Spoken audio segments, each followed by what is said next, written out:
Hey everyone, and welcome. Today, we're going to dive into the invisible world of electricity, but we're going to tell it like a story.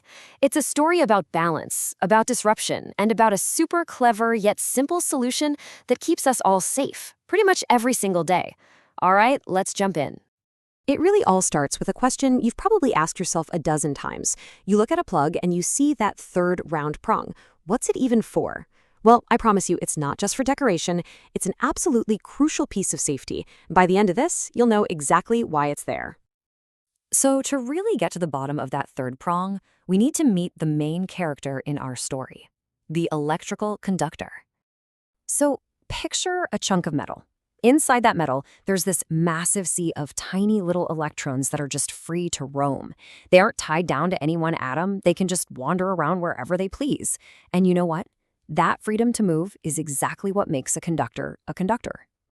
So what's a conductor's natural habitat, its happy place? Well, if you just leave it alone, those free charges will arrange themselves in such a perfect way that the electric field deep inside becomes zero.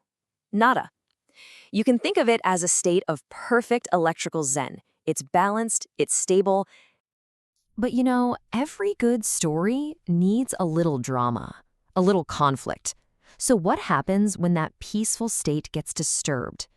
Well, that's where our charge intruder comes in. So check this out. We bring an outside positive charge, let's call it Q, close to our conductor. Instantly, that sea of free electrons reacts. They're all pulled towards the positive Q, so they all crowd onto one side. And that leaves the other side of the conductor with a net positive charge.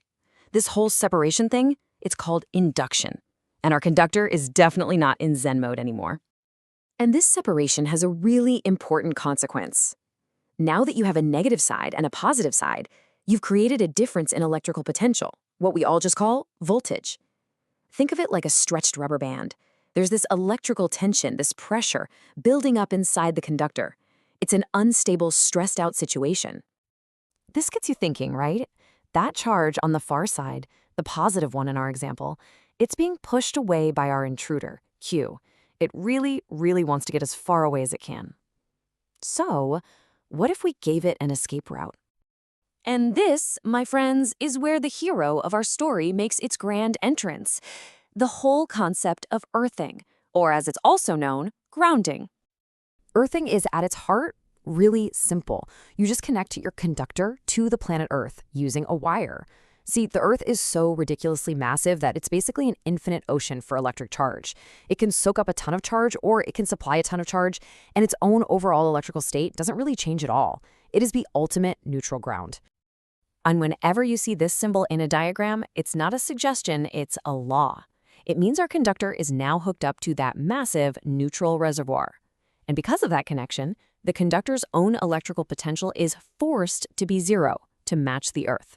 No ifs, ands, or buts. Okay, so we have our problem, that tension from the intruder charge, and we have our tool, the connection to Earth. Now let's watch how this incredible tool completely restores the balance. You know, the physics behind this is surprisingly elegant. It's not super complicated, it's just a simple three-step game plan. We're going to write down the total potential on the conductor, then we'll apply our new rule that it has to be zero, and then we just solve it to see what happens. So let's walk through the logic here.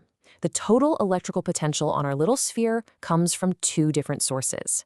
First, there's the influence from our intruder charge, Q, and second, there's the influence from whatever new charge, Q prime, ends up on the sphere itself.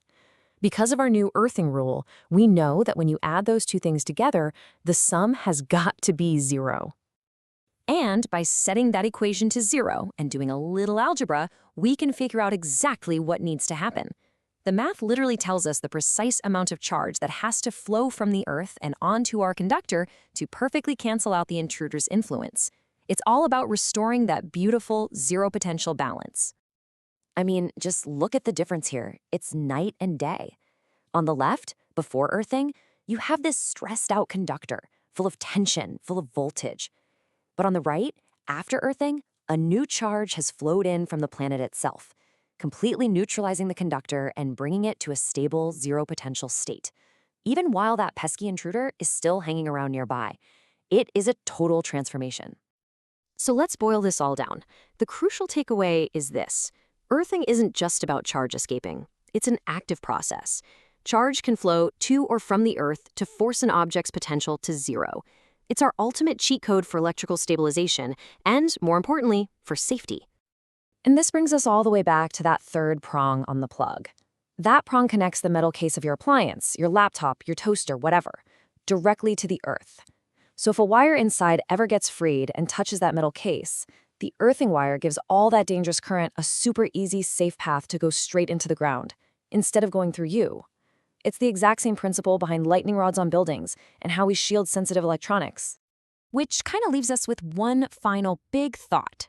We've seen how this works on a small scale with our little sphere, but this exact same principle is used to protect massive skyscrapers from the unbelievable power of a lightning bolt.